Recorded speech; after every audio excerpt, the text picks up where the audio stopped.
Ayan, masaya ba kayo lahat? Masaya ba kayo lahat? Lahat tayo nandito nagtipon-tipon. Hindi lang mga taga-BOJC, bagkos ang marami sa ating mga kababayan na may puso at may pag-ibig sa kapwa Pilipino para ipakita na ang patriotikong diwa ay nananalaytay pa rin sa dugo ng bawat Pilipino. Sa lahat ng ating mga kababayan tumalo dito, ipapasalamat po tayo dahil ang araw na ito ay napaka-espesyal. Bakit?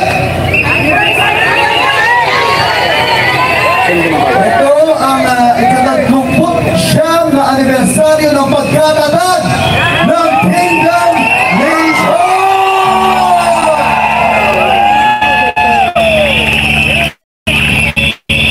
Nakita niyo naman, iba't ibang unos ang dumaan, bagyo, at kung ano man, pero tayo ay nananatiling matatag.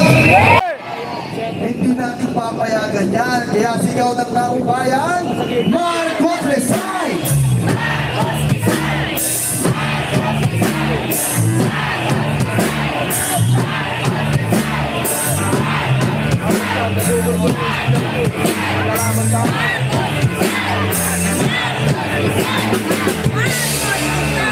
At sa mga sandaling ito, makakasampu natin para maglabas din ang kanyang hinaing sa ating pamahalaan sa pagtuloy ng mga aabuso ng kapulisan, si retired Colonel Segundo Mitran, Deputy Commander, Filipino Guerrilla Forces, isang blogger of Makabayan Informative, kung saan sa ating iba bahagi kung ano ang pang-aabuso. Oh, yan to na si Mitran, mga kababayan.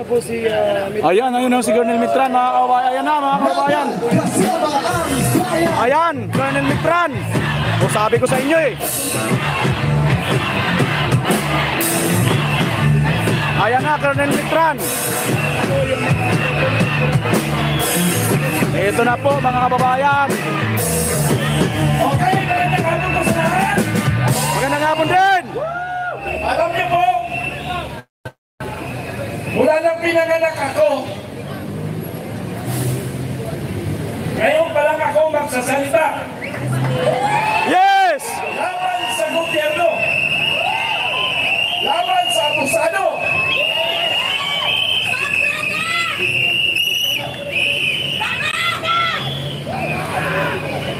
Like and share ng mga kababayan, nandito na si Colonel Mitran.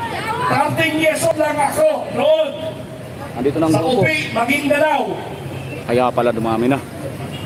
Ako ay sumabak na sa training ng military at lumaban sa rebuilding sa edad kong 13 anyos at napalaban ako ng 14 anyos mula sa edad na yan hanggang ngayon. Sa araw na ngayon, ako ay sumusunod sa lahat ng alituntunin ng ating batas sa batas ng Pilipinas. Pero ngayon, hindi ko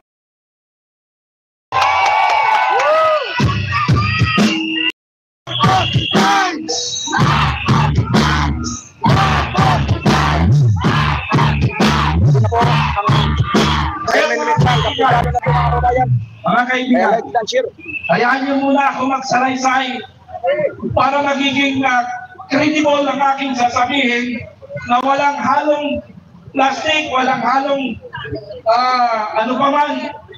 Yan ay makabayan galing sa aking puso ang sasabihin ko ngayong araw na ito. Mula ako sa Mindanao, 1974, dinala ako sa Luzon dahil nga sa mura kong edad na palaban na ako ng 3 araw, 3 gabi. 17 lang kami laban sa 400 na rebelde. Oh! Pero ano nangyari sa KODC? Isa lang ay nahanap, libo-libong otoridad.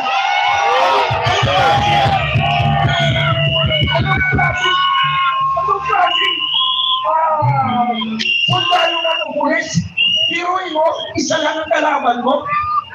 Isa lang ang hinahanap mo? kami. Ang kalaban namin 400. Nakaya namin yun. Dito isa lang hindi nakikita dahil ibang nakikita. Anong nakikita? Ano bang nakikita? Mga kaibigan,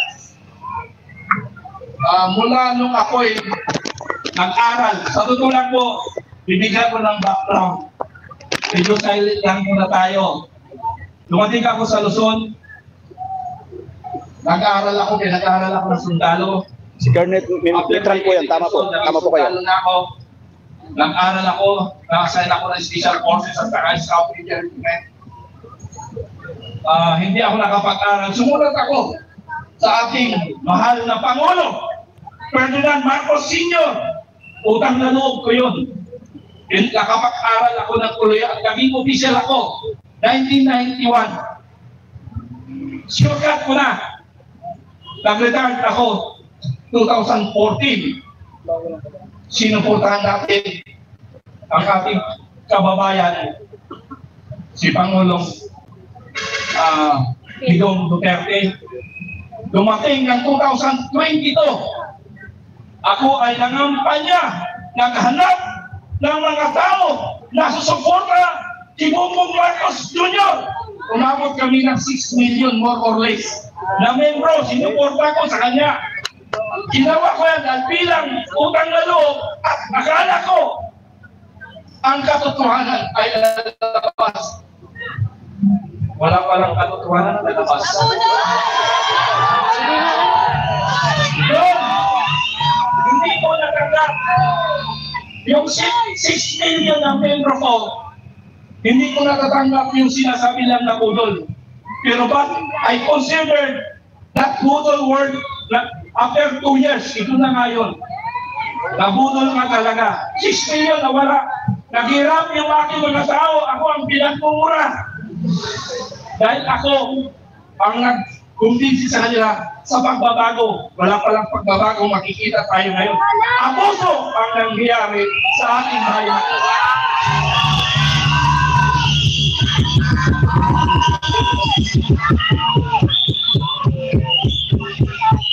Ang grupo namin, inaasahan namin, yung 6 million na grupo ko na buong Pilipinas na magtatayo kami ng kooperatiba at lalakyan ng pondo.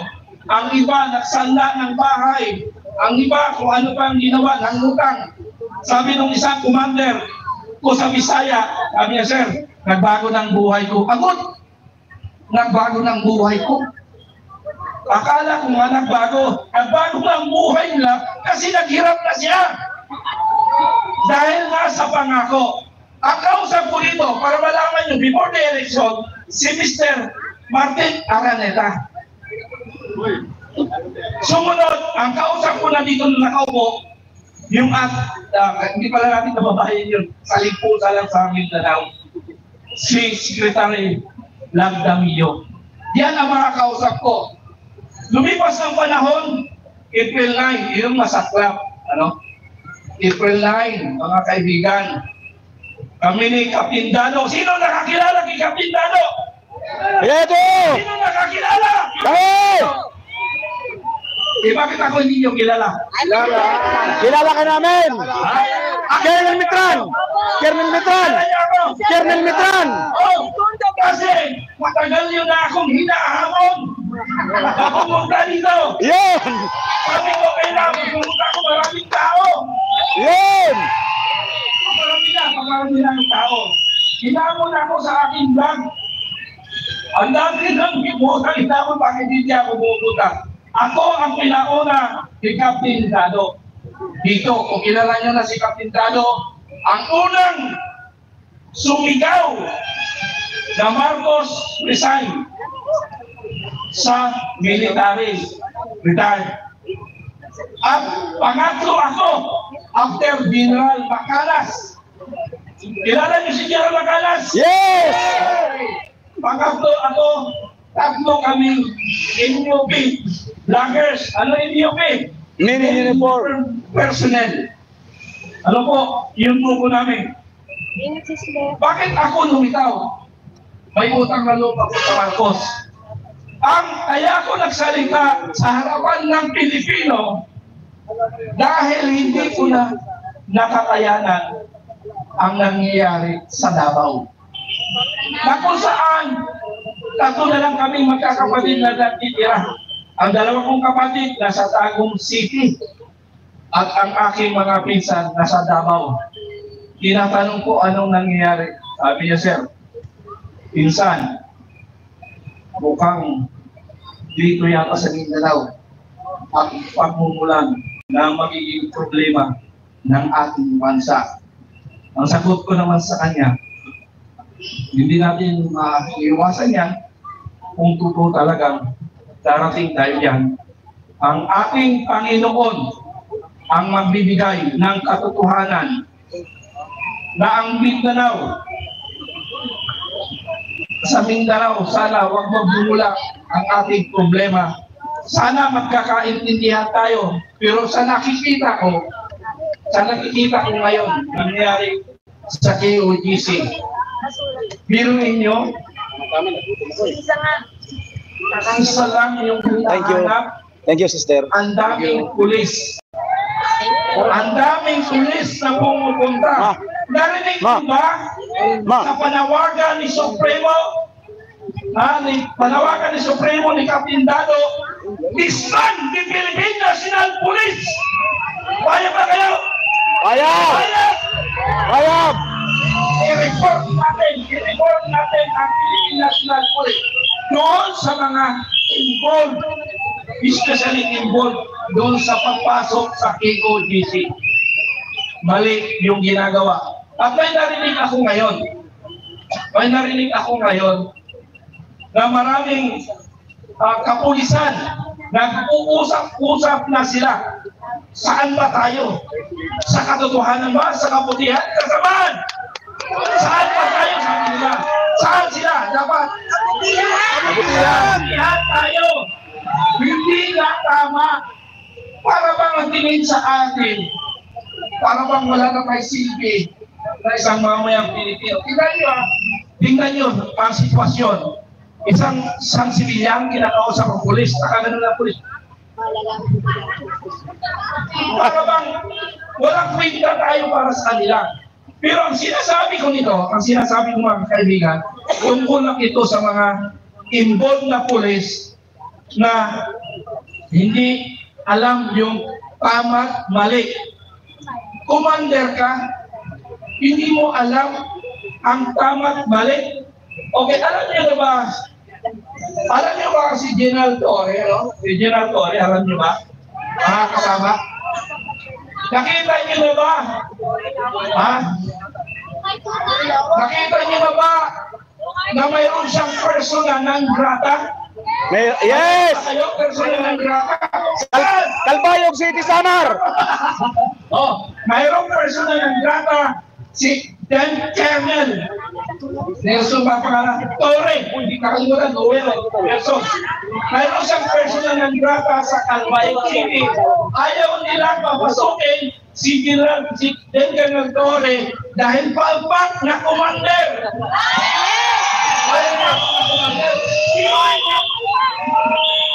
Torre palpak! Commander ka? Ha? Commander ka? Ha? Commander ka? Gagawin ka ng persona ng grata. Akala ko sa ibang tao na nangyayari sa General Torre nangyayari sa kanyang persona ng grata. Ayan, tingnan niyo sa Facebook ko. Advertisement lang muna ha. Manood kayo ng Kabayan and Informative Channel. Ako po yun. Ako po yun.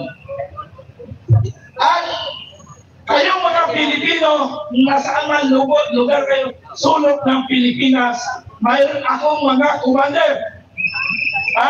Ang aking organisasyon, mga kaibigan. Tandaan nyo nga, pag may problema kayo, ang aking organisasyon, mayroon akong regional commander, fill up ko na yung regional commander, mayroon akong provincial commander, sa city municipal, medyo nasa 40% pa lang kami. Mayroon rin kami barangay commander. So lahat ng sulong ng Pilipinas, mayroon akong mga membro na Filipino Guerrilla Forces. Bakit saan yan? Bakit anong purpose ko yan?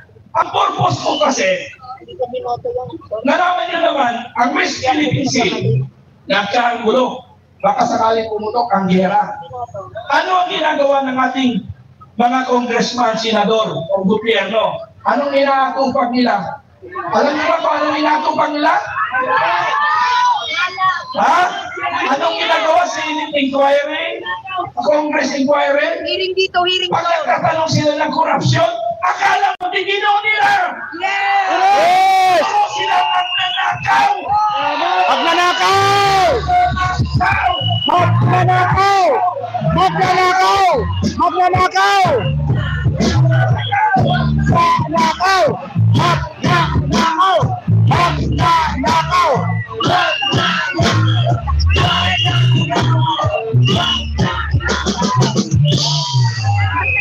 Okay! Hinahamon ko ang Ayan na. Congress! Ayan na. At Senate! Ipakulong niyo ako! Ala, ayan na, hamon na. Ano ang sinasabi ko? Kasuhan niyo ako! Magnanakaw! Magnanakaw! Magnanakaw! Magnanakaw! Ayan na, wala nang takot. Ng taong bayan. Sinisigaw na mga magnanakaw ng mga congressman. Ayan po, mga kababayan. Ayan sa live comment, mga kababayan. Magnanakaw, Congress. Magnanakaw. Mga congressman, comment nyo rin. Kasi mangyari mga kababayan ko, kung mag-iimbestiga tayo o magkaroon pa ng Congress hearing o Congress inquiry, Senate inquiry, sana mayroon naman kayong personality, may credibility kayo mag-iimbestiga sana. Eh wala namang credibility sila. SOP number 10. Ano ba yung SOP number 10? Resolution number 10. Ano yun? Certificate. Resibo. Resibo. Sara lang binoto. Kuha inspection certification lang. Liquidation by certification. Oh, liquidation by certification lang sila. Yes. Ha? So ibig sabihin, wala silang credibility magsalita para mag-imbestiga sa korupsyon dahil sila magnanakaw. Magnanakaw! Magnanakaw! Comment kayo mga kababayan, magnanakaw!